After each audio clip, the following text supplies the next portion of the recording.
इसका यानी इसमें हाथ डालो। जो उनकी कठौती थी जहाँ पानी भरा हुआ था, और जब पानी भरा हुआ था उसमें हाथ डाला, और डालने के बाद कहा इसमें से निकालो, और जब निकाला तो उसमें से 10-20 कंगन, और 10-20 कंगन जब उसमें से निकले, जब 10-20 कंगन उसमें से निकले तो मीरा से कहा बच्ची तेरा जोन सा हो वो पहचान लो। तो मीरा के होश उड़ गए। मीरा ने कहा गुरु महाराज तो यहाँ बैठे और गंगा जी उधर, और हम जब नहा रहे थे तो वहाँ कोई गुरु महाराज तो थे नहीं, ये महात्मा जी वहाँ तो थे नहीं। अब इनको कैसे पता चल गया कि हमारा कंगन खो गया? और दूसरी बात, जो कंगन खो गया इन कंगनों में है हमारा कंगन। जब उन्होंने 10-20 उसमें से निकाले और जब पहचाना था ये कंगन हमारा है, जब देखा तब वो कंगन उसमें से निकला, और जब मीरा ने पहचान लिया तो मीरा को कुछ भरोसा हो कि कुछ तो कुछ यहाँ है। महात्मा थोड़ा भरोसा दिलाते हैं। क्या दिलाते हैं? हम और आप, हमारा आपका कोई हित मित्र हो जो हम और आपसे प्रेम मोहब्बत करता हो, तो हम और आप कहते हैं कि हमारा आप भरोसा कीजिए, आपकी कहीं हम बात खराब नहीं होने देंगे, जब जरूरत पड़ेगी तब हम आपकी मदद करेंगे, आप कम से कम हमारे ऊपर भरोसा कीजिए, आप हमको आधी रात आजमाइए, जब जरूरत पड़ेगी तब हम आपकी मदद करेंगे, आप मेरे साथ हो तो हम आपके साथ हैं। तो कहने का मतलब ये भरोसा दिलाते हैं। इसी तरीके से संत महात्मा अपने जीवों को भरोसा दिलाते हैं। कैसे भरोसा दिलाते हैं? कि जैसे रैदास जी ने भरोसा दिलाया मीरा को, और जब मीरा को कुछ भरोसा हुआ तब उन्होंने 5 नाम का जो यानी नामदान दे दिया, मीरा को नामदान दे दिया। और जब नामदान मीरा को मिला, और जब मीरा को नामदान मिलने के बाद जब समझा दिया कि इस तरीके से माला करना है, और इस तरीके से आपको ध्यान करना है, और इस तरीके से आपको भजन करना है, सुमिरन ध्यान और भजन 3 चीजें रहेंगी। और आपको बताया, मीरा को बताया कि 24 घंटे में 22 घंटा दुनिया का काम करना और 2 घंटे ये काम करना। गुरु महाराज ने बताया कि 2 घंटे दुनिया का काम करना और 22 घंटे आप ये काम करना। और बताया मीरा हमारी बात को समझो और आप यहीं बैठ जाओ। आंख बंद कराया, आंख बंद करने के बाद कहा मीरा आंख बंद कर ले, और आंख बंद करके ऊंचा ध्यान लगाए। और जैसे हम और आपको गुरु महाराज नामदान देते हैं उस समय पर जैसे ध्यान दिलाते हैं, ध्यान का जो ध्यान सिखाते हैं, इसी तरीके से मीरा को जब ध्यान सिखाया तो मीरा ने अंतर में गुरु का जलवा देख लिया। गुरु का जलवा उसको दिख गया, और जब उस समय जब गुरु का जलवा दिख गया और दिखने के बाद तब उसने कहा, क्या कहा? पायो जी मैंने नाम रतन धन पायो, वस्तु अमूलक दी मेरे सत गुरु, कृपा करे अपनायो। पायो जी मैंने नाम रतन धन पायो। जब उसने गुरु का जलवा जब दोनों आंखें बंद करके जब अंतर में देखा, जब अंतर में देखा तो उसको अनुभव हो गया, और जब अनुभव हो गया तब उसने कहा यह तन विष की बेलरी, गुर अमृत की खान, शीशा दे जो गुरु मिले तो भी सस्ता जान। उसने बताया कहाँ हम विषय और वासनाओं में फंसे हुए थे, कहाँ हम जड़ पूजा में फंसे हुए थे, कहाँ हमारा गंगा का स्नान, कहाँ हमारा घी चंदन बंधन से, कहाँ हमारा जड़ पूजा में मंदिर मस्जिद में, हम काशी कावेरी में हमने प्रभु का भगवान को खोजा लेकिन नहीं मिला। और कब मिला? जब गुरु की दया हो गई, और जब 5 नाम का नामदान मिल गया, और जब उसी मीरा ने सुमिरन ध्यान भजन किया और गुरु भक्ति की, गुरु के आदेश का जब पालन किया तो गुरु गीत गाने लगी। मीरा गुरु गीत गाने लगी। सुमिरन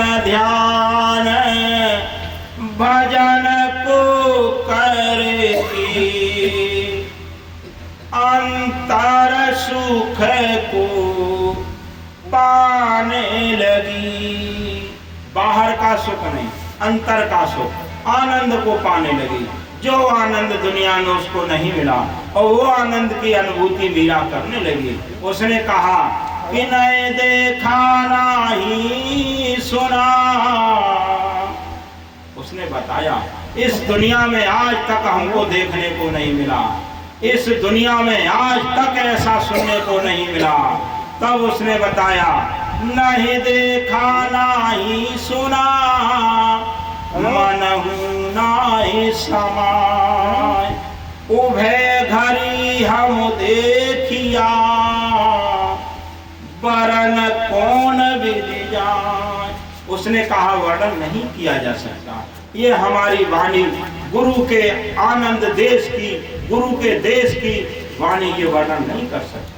तो कहने का मतलब ये है प्रेमी सज्जनों कि गुरु की दया के बगैर हम और आप एक कदम भी आगे नहीं बढ़ सकते। जब तक गुरु की दया हमारे आपके ऊपर नहीं होगी, गुरु महाराज समझाते हैं, बताते हैं, प्रथम में गुरु भक्ति कर, प्रथम में गुरु भक्ति कर, दूसर और उपाय।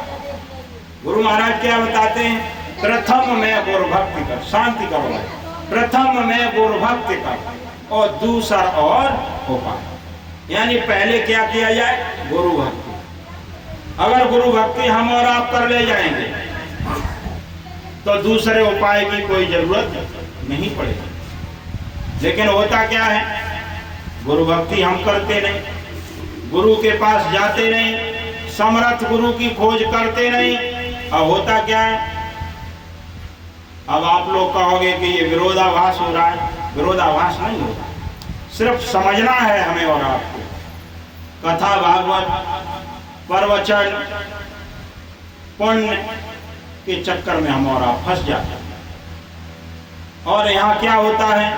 समय धन सब कुछ लग जाता है, लेकिन प्राप्त तो कुछ भी होता नहीं। अब आप समझेंगे, भागवत की जो पांडाल बनती है, एक एक बात को समझना है।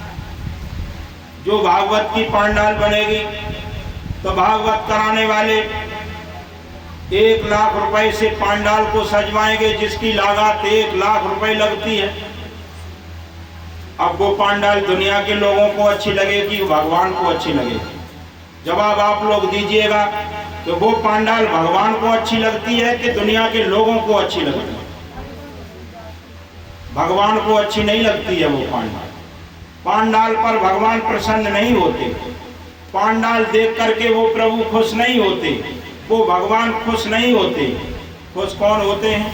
हम और आप, जो उस पांडाल में बैठते हैं कि भाई पांडाल बड़ा पैसा खर्च किया है इन्होंने, बड़ा अच्छी सजावट किया है इस पांडाल की, तो पांडाल देख करके हम और आप खुश होते। अब आपको समझेंगे, जो कथा भागवत को कहने वाले आते हैं, उनके बाजा को की धुनकार सुन करके हम और आप खुश होते हैं। तब हम और आप 100-200 रुपए उनको दे देते हैं खुश होकर। भगवान खुश नहीं होता उनके बाजा पर हम और आप खुश होते हैं, हम और आप प्रसन्न होते हैं। तब हम खुश होकर के 100 रुपए, खुश होकर के 50 रुपए, कोई खुश होकर के 500 रुपए दे देता है। कौन? किसको? बाजा बजाने वाले को, जो भागवत को कहने आते हैं उनको दे देता है। कोई माला चढ़ा देता है, कोई उसको मुकुट पहना देता है, उसके गाने बजाने पे खुश हो जाता है। जब ढोलक वादक वो ढोलक को बजाता, जब ढोलक को बजाता है तो उसकी ढोलक की धुनकार सुन करके हम और आप खुश हो जाते। 100 रुपए निकाल करके उसको हम दे देते। लेकिन उसके ऊपर भगवान खुश नहीं होता, उसकी ढोलक सुन करके वो प्रभु खुश नहीं होता, वो मालिक खुश नहीं होता है। इस बात को आप समझेंगे। क्या होता है कि हमारी आपकी आंख देख रहे हैं तो ये खुराक मिलती है, आंख को खुराक मिलती है भागवत में, देखने के लिए खूब मिलता है, सुनने के लिए खूब मिलता है, और नासिका के लिए खूब मिलता है, क्योंकि अत्र गुलाब तमाम वहाँ खुशबू फैलाई जाती है, तो नासिका को भी सुगंधी मिलती है। और अंतिम दिन रसना को भी मिल जाता है खाने के लिए, पुआ खीर पूरी। कहने का मतलब यह है, जो लाभ जीवात्मा को कुछ नहीं मिलता, शरीर के लिए लाभ मिलता है, शरीर वहां से प्रसन्न होता है और आंख प्रसन्न होती है, कान प्रसन्न होता है, लेकिन जीवात्मा को कुछ भी नहीं मिलता, जीवात्मा वहां से खाली है। इस बात को समझना है, क्योंकि गुरु महाराज बताते हैं कथा भागवते प्रवचन बहुत कुछ होते, लेकिन सत्संग सबसे अलग है। सत्संग में जीवात्मा के लिए बताया जाता है, कथा भागवत ये अलग चीज है, समझ नहीं पाए हमारा। कथा भागवत होती भी नहीं। अगर खुश हो जाता तो जिसने सुपर स्टार रहा, हमारे आधार जी, सबसे ज्यादा भागवत को कहने वाले, सबसे ज्यादा अच्छी भागवतें कहने वाले, उन्होंने भागवत में गाया है। क्या गाया? कि तूने दुनिया खूब रिझाई लई है। अब आप कहोगे कि तुम कहते हो, हम नहीं कहते, वो खुद कहते हैं कि तूने दुनिया खूब रिझाई लई है, तेरी धीरे धीरे जाई रही है, सोने सी काया धार। उन्होंने कहा है। और क्या कहा? जब दुनिया खुश हो गई तो किसी ने 3 लाख रुपया दे दिया भागवत में, कोई 5 लाख रुपए कराने के लिए तैयार है, कोई कहता है हमारी भागवत कर दो, 6 लाख रुपए देंगे। दुनिया को खुश करने के बाद आधार चैतन्य जी बताते हैं कि हमारे पास पैसा आ गया, धन दौलत आ गई, लेकिन आगे उन्होंने क्या बताया? तूने दुनिया खूब रिझाई लई है, तो पैरी झोलाए। अब आगे तुम कहो, करता कौन नहीं रिझा? हम कहेंगे तो आप कहोगे तो तुम कह रहे। उन्होंने साफ कहा है, तो पैरी झोलाए करतार। रीझना माने कहते हैं प्रसन्न होना, खुश होना। करतार कहते प्रभु भगवान मालिक को। तो उन्होंने कहा है कि यानी हमारे ऊपर भगवान खुश नहीं हुआ, तुम लोग खुश हुए, तुम लोग प्रसन्न हुए, तुम लोगों ने 3 लाख रुपए दिए, तुम ही लोगों ने 2.5 लाख रुपए दिए, तुम ही लोगों ने कैसेट सुन करके हमारे पास पैसा आ गया, जिससे हाथी घोड़ा, गाड़ी घोड़ा, धन संपत्ति, हाथ हवेली बन के तैयार हो गई। लेकिन हमारे ऊपर वो भगवान खुश नहीं हुआ, वो प्रभु खुश नहीं हुआ। जब उसके ऊपर खुश नहीं हुआ तो हमारी आपकी 1-2 भागवत सुनने कहने से कोई खुश हो सकता है? नहीं होगा। इसलिए प्रेमियों, समय बर्बाद को नहीं करना है। ये समय हमें और आपको मिला है भजन करने के लिए, सत्संग में जाने के लिए, सत्संग सुनने के लिए, संत महात्माओं की बात सुनने के लिए, संत महात्माओं के बताए हुए काम को करने के लिए हमें और आपको ये अनावश्यक समय बर्बाद नहीं करना है। असली सौदा को खरीदने के लिए हम और आप आए, असली सौदा हम और आपको मिल गया। 5 नाम का नामदान जो पहले से चला आ रहा है और वो हमें और आपको मिल गया। अब इसके आगे हमें और आपको कुछ मिलने वाला नहीं है, इससे आगे हमें और आपको कुछ करने के लिए भी नहीं। सिर्फ हमें और आपको यही करना है। क्या करना है? जो गुरु महाराज ने बता दिया। जो अब तक मिला है यही मिलेगा। ये गुरु महाराज हम और आपको यहाँ मिल गए, दुनिया में हम और आप रहेंगे तब तक ये फोटो देखिएगा और गुरु महाराज के स्वरूप का दर्शन कीजिएगा। और जब दुनिया छोड़ करके हम और आप जाएंगे तो यही गुरु महाराज ऊपर मिलेंगे। जहाँ हम और आप जाएंगे यही बैठे मिलेंगे, कोई और नहीं मिलेंगे। इस बात को आप भ्रम से निकाल दें। रानी इंदुमती यानी कबीर साहब की शिष्य थी, जैसे मीरा थी रैदास जी की, और वो कबीर साहब की इंदुमती थी। और जब इंदुमती ने गुरु भक्ति किया, गुरु से 5 नाम का रास्ता लेकर के सुमिरन ध्यान भजन किया और सारा का सारा गुरु आदेश का पालन किया। गुरु आदेश का पालन करने के बाद जब शरीर छूटा, और जब शरीर छूटने के बाद जब जीवात्मा जब गुरु के यानी खंड में पहुंची, गुरु के लोक में पहुंची, गुरु के दरबार में जब पहुंची तो देखा कबीर साहब बैठे हुए। और जब कबीर साहब बैठे हुए हैं तब उन्होंने कहा, तो गुरु महाराज आप, और पहले आप अगर बता देते, पहले आप अगर बता देते तो हमें क्यों उतना करना पड़ता, क्यों पसीना बहाना पड़ता?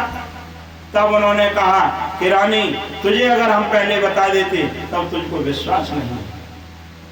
विश्वास नहीं होता।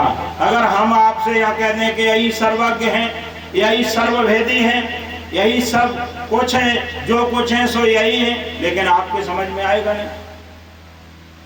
क्यों नहीं आएगा? कि आपके साथ रहना, हमारे आपके जैसा खाना पीना, हमारे आपका जैसा रहना सहना किसी के समझ में आया? जिस समय पर राम रहे, राम की बात किसी के समझ में आई? कोई समझ पाया? यही भगवान है। अगर समझ जाते तो राजा दशरथ क्यों मर जाते? समझ जाती तो कौशल्या क्यों रोती? अगर ये समझ में आ जाता, देवकी के समझ में आ जाता, यानी यशोदा के, तो यानी कृष्ण के, यानी यमुना में कूदने के बाद वो क्यों रोती, क्यों बिलखती? भगवान के लिए कोई रोएगा?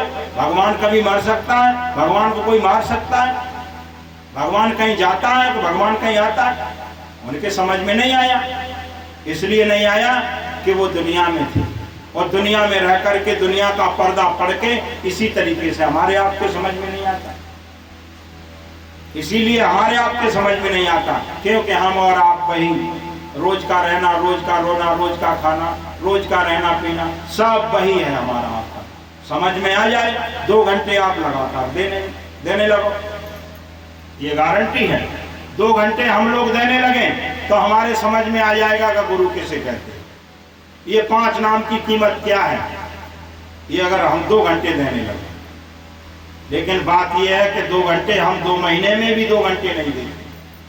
2 महीने का समय अगर जोड़ा जाए तो 2 घंटे नहीं निकलेगा। 1 साल का अगर समय निकाला जाए तो 1 दिन कितना समय गुरु के काम के लिए नहीं है हमारे पास, हमारा आपका लेखा जोखा। तो अब हमें और आपको कुछ मिला नहीं, हम और आप खाली हाथ गए और खाली हाथ चले आए। गुरु महाराज का जो बाजार लगा उस बाजार को तो देख आए, लेकिन समझ नहीं पाए। अगर समझ जाते तो ये रोना धोना सब समाप्त हो गया, क्योंकि एक है साधे सब सदे, और सब साधे सब जाए। मूले सींचे जब कोई तो फूले फले आघाए। हमारा आपका काम कैसा है कि हम और आप पेड़ के ऊपर पानी छिड़क रहे हैं, पेड़ के ऊपर पानी छिड़क रहे हैं। हमारा आपका काम क्या है कि पेड़ के ऊपर पानी छिड़कना, लेकिन जड़ पे पानी नहीं डालते। कोई पेड़ है जैसे हमारे आपके आंगन में लगा हुआ है, तो पेड़ के पत्तों के ऊपर हमने पानी डाल दिया, पेड़ के ऊपर हमने यानी पानी को लगा दिया, लेकिन जड़ में पानी नहीं डाला। गुरु महाराज बताते हैं, क्या बताते हैं कि मूले सींचे जब कोई तो फूले फले अढ़ाए। यानी जड़ में अगर पानी डाल दिया जाए तो वो पत्ते तक पानी पहुंचे। हमने आपने नहीं समझ पाया, हमने आपने देवी देवताओं के चक्कर में न देवी को समझ पाया न देवताओं को समझ पाया। हम अग्नि की पूजा करने लगे, हम पानी की पूजा करने लगे, हमने समझ ही नहीं पाया कि गुरु क्या चीज है। अगर गुरु वाली बात समझ में आ जाती, क्या पानी की पूजा करते, पानी में भगवान की खोज करते, या जल में यानी अग्नि में खोज करते, पेड़ में खोजते करते, पत्थर में खोज करते? नहीं करते, क्योंकि गुरु की बात को समझ लेते। तो खोजरी पिया को निज घटू में, गुरु महाराज बताते हैं अगर प्रभु को चाहना है, प्रभु को पाना है, तो उन्होंने साफ बता दिया, जो प्रीतमों से मिलना चाहे तो भटको मत जग में, खोजरी पिया को निज घटू में। लेकिन कहाँ हमने आपने खोजा? पानी में खोजा। देवी को भगवान मान लिया, देवता को भगवान मान लिया, और जो भगवान है उसको समझ ही नहीं पाया। आप समझो कि हमारा आपका शरीर ये 5 देवताओं से बना है, 5 देवताओं का पुंज से हमारा आपका शरीर बना। अग्नि देवता, पवन देवता, आकाश देवता, पृथ्वी देवता और जल देवता, ये 5 देवता तो पहले से विराजमान है। अब बोलो पूजा किसकी करोगे? ये हम और आप भूल और भ्रम में रहे कि नहीं रहे? समझ लें इस बात को।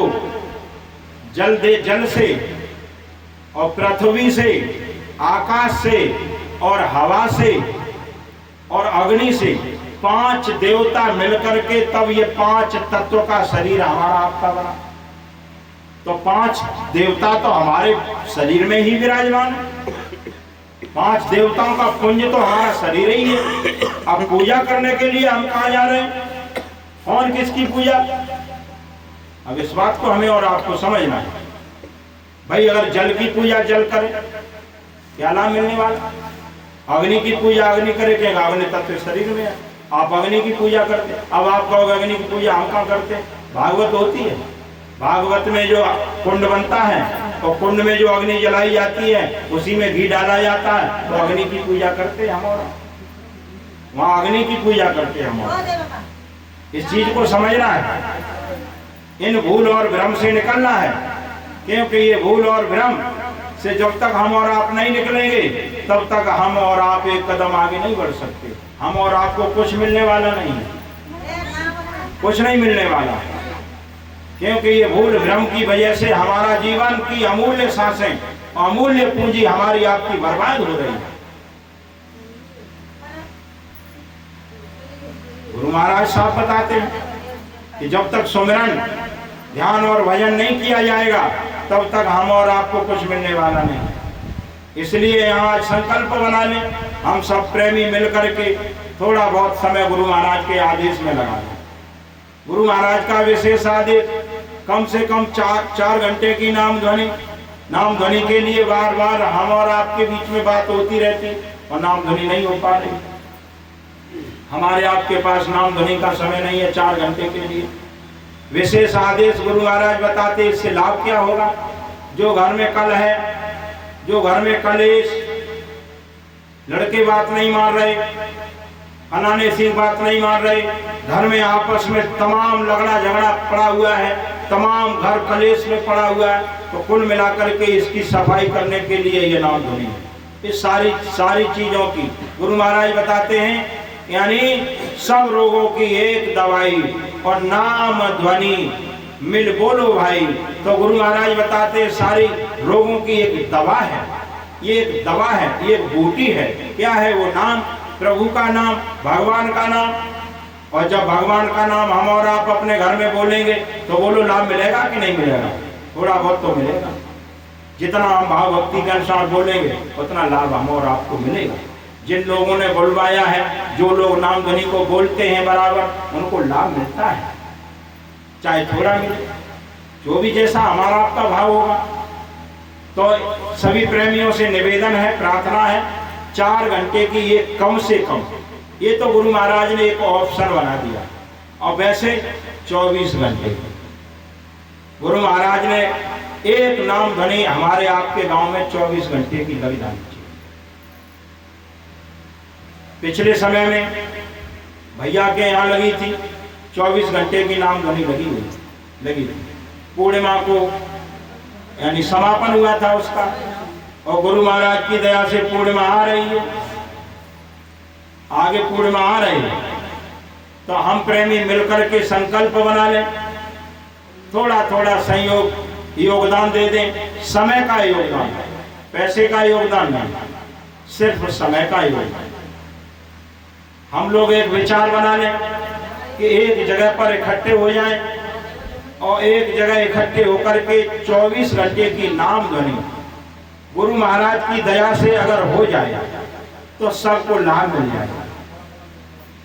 यानी बोलने और बुलाने का बराबर लाभ मिलता है। एक तो नाम ध्वनि को बोलने से लाभ मिलता है, एक बैठा करके नाम ध्वनि बुलवाने का लाभ मिलता है, करने का भी लाभ मिलता है, कराने का भी लाभ मिलता है।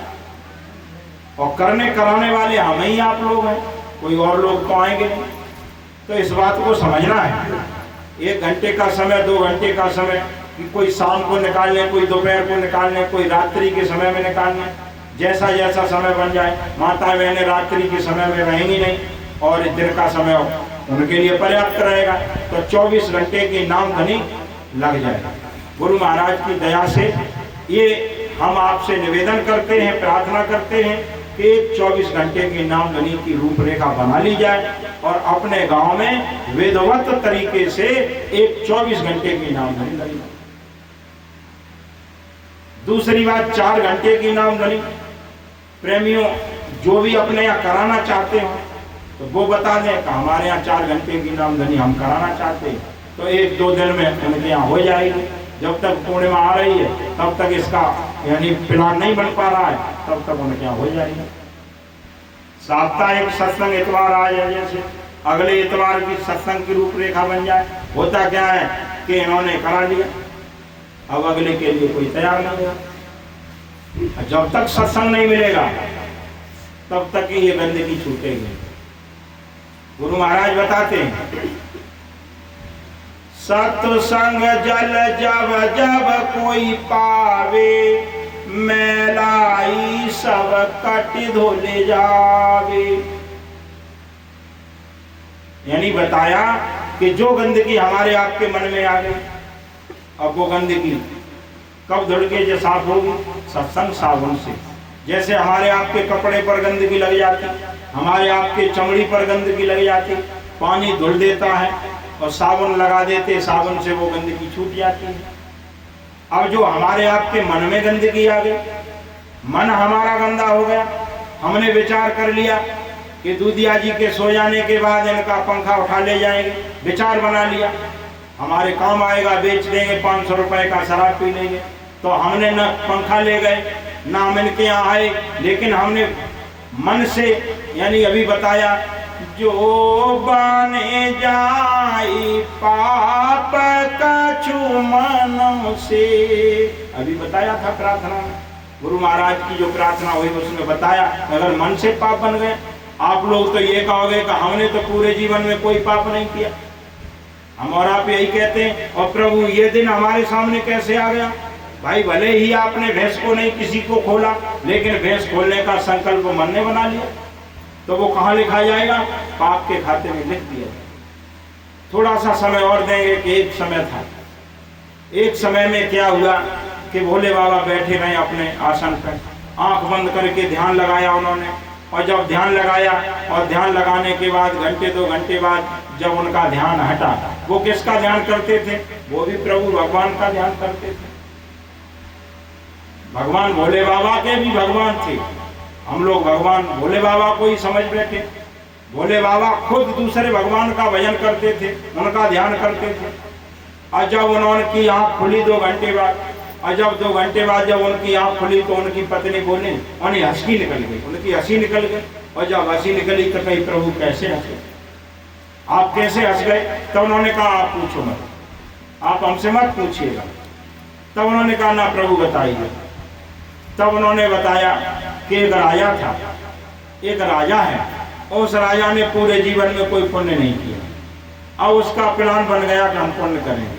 अब शॉर्ट में बात को कहता हूँ, और उसका प्लान बन गया तो उसने यानी 100 यानी साधु महात्माओं को भोजन कराया, और 100 साधु महात्माओं को भोजन कराने के बाद कुछ समय बाद वे साधु महात्मा खत्म हो गए। अब खत्म हो गए, जो भाग्य की रेखा यानी पाप पुण्य जो लिखने वाले ब्रह्मा जी की कलम अब रुक गई, कलम उनकी आगे नहीं चल रही है। अब वो ये सोच रहे हैं कि ये जो पाप हो गया वो राजा के खाते में लिखा जाए, कि यानी जो भोजन बनाया था वो हलवाई जो सेवादार थे यानी रसोईया उनके खाते में लिखा जाए, कि या जो उनको निमंत्रण देने के लिए गए यानी जो महात्माओं को उसके खाते में लिखा जाए। ये किसके खाते में लिखा है? अब उसके बाद अब वो उनकी कलम नहीं चल रही आगे। अब उन्होंने कहा, जो उनकी पत्नी थी भोले बाबा की, उन्होंने मन में विचार कर लिया। मन में क्या विचार कर लिया कि भाई ब्रह्मा जी को इतना भी नहीं आया, वो तो राजा के खाते में लिखा जाए। अब कहा कुछ नहीं, मन में कहा कि राजा के खाते में लिखा जाए। और उन्होंने फिर समाधि लगा ली, फिर आसन लगा लिया, और आंख बंद करके जैसे अभी हम और आप बैठे ध्यान पे बैठ गए। और घंटे 2 घंटे बाद फिर ध्यान खोला, और जब ध्यान से खोले, ध्यान से हटे, फिर उनकी मुस्की निकली। तब पूछा बताओ प्रभु आप फिर कैसे हंसे? तब उन्होंने कहा मत पूछो, कि नहीं बता। तो हम इसलिए हंसे कि सारा का सारा पाप तुम्हारे खाते में लिख गया, अब वो तुमको भोगना पड़ेगा। अब आप समझ लें, ऐसे पाप से जब देवी देवता ना बचे तो हम तुम कैसे बच जाए? बचने का सिर्फ एक तरीका है, ये समर्थवान सामर्थ्यवान, इनके हाथ में सारा का सारा, जब हम और आप सूरत हमारी आपकी जीवात्मा जब जाएगी तो हम और आपका पर्चा, एक पे पाप लिखा होगा, एक पे पुण्य लिखा होगा, और जब वो यम की अदालत में जब हम और आप पेशी हो जाएगी, और जब पेशी हो जाएगी तब वो बताएंगे कि ये इतना बड़ा इसने पाप किया, इसने ये पाप किया, इसने ये पाप किया। तब उसके बाद देखा जाएगा कि ये तो नामदार है, इसके तो गुरु है। भाई तेरा गुरु कौन? जैसे बताए हैं हम और आप बताएंगे, गुरु वहाँ हाजिर होंगे। जैसे नाम हम और आप बोलेंगे जय गुरुदेव, तो वो हाजिर होंगे। तो कैसे अब आप कहोगे? अपने आप कह रहे हैं। स्वामी जी महाराज ने बताया, बोलो जय गुरुदेव गुरु सन्मुख मिलेंगे। उन्होंने कहा है कि बोलोगे जय गुरुदेव तो हम सन्मुख मिलेंगे, और जब सन्मुख मिलेंगे सामने गुरु खड़े हो जाएंगे, अब वो पर्चा ले लेंगे, अब वो पर्चा फाड़ के फेंक, और जब फाड़ के फेंक देंगे तो कहाँ पाप रहेगा, कहाँ पुण्य रहेगा। और जब पाप और पुण्य नहीं रहेगा तो गुरु के पीछे हम और आप चल देंगे, और जब गुरु के पीछे हम और आप चल देंगे तब गुरु महाराज बताते हैं, गुरु राजी ताहा करता राजी, काल कर्म की चले नवाजी। का करता माने कारिंदा, जो वहाँ के कारिंदा होंगे उनकी कोई नहीं चलेगी, और कर्म जो हमने आपने पाप पुण्य किया उसकी भी कुछ नहीं चलेगी, वहाँ कोई भी नहीं चलेगी। किसकी चलेगी? तो चलेगी तो गुरु की चलेगी, और किसी की चलने वाली नहीं है। क्योंकि बता रहे हैं कि गुर राजी तहाँ करता राजी, और काल कर्म की चले नवाजी। लेकिन गुरु का राजी ऐसे हो जाएंगे जैसे हम और आप रह रहे हैं, इस तरीके से थोड़े राजी होंगे। ये गुरु इस तरीके से राजी होने वाले नहीं है। गुरु कैसे राजी होंगे?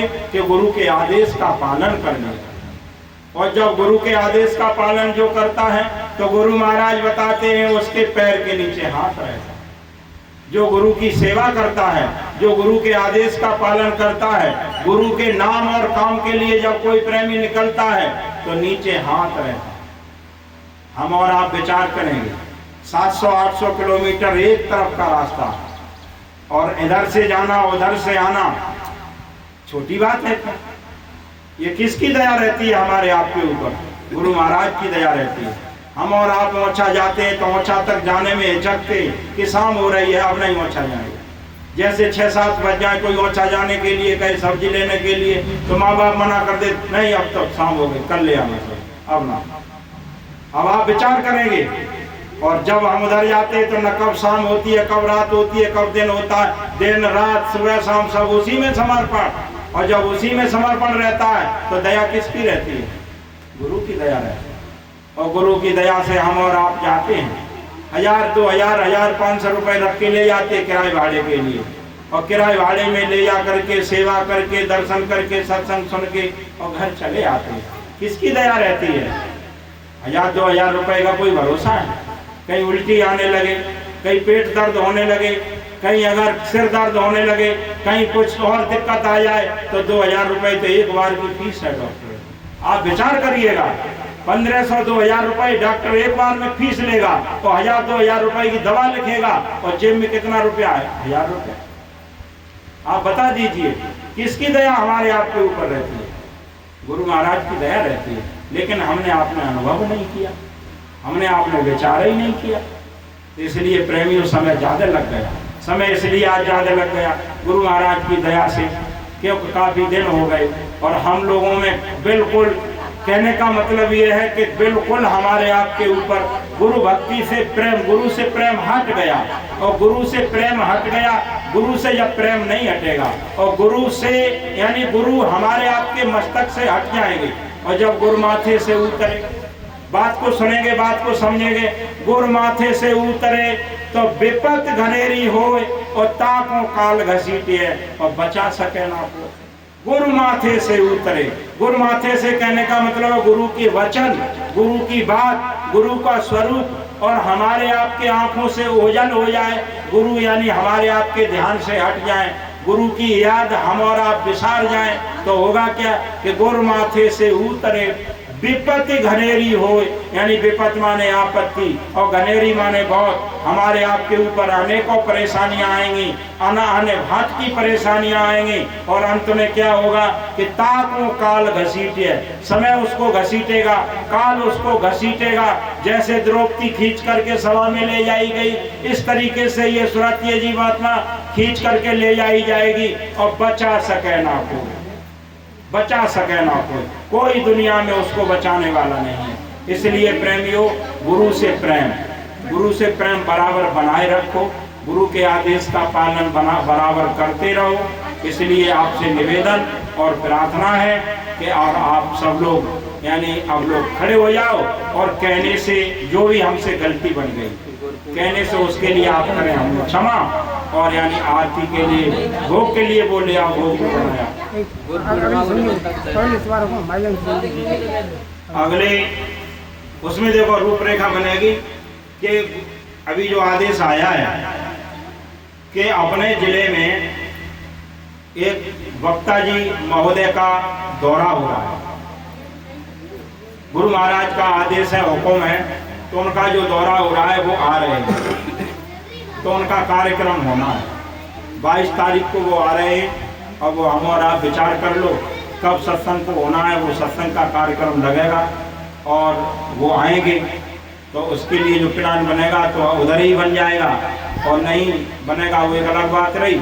अगले के लिए गुरु भैया के यहाँ इतवार की रूपरेखा बन रही है, और ये आप लोगों से कह देंगे, या करके बता देंगे, सूचना दे दी जाएगी, तो कुल मिलाकर के जो रूपरेखा बन जाएगी वो आपको आगे बता दी जाएगी। इसी तरीके से प्रेरित होते रहे, जैसे भैया जी ने कहा कि अगले इतवार को हमारे यहाँ सत्संग हो जाए, और अपने लोग अपने भी विचार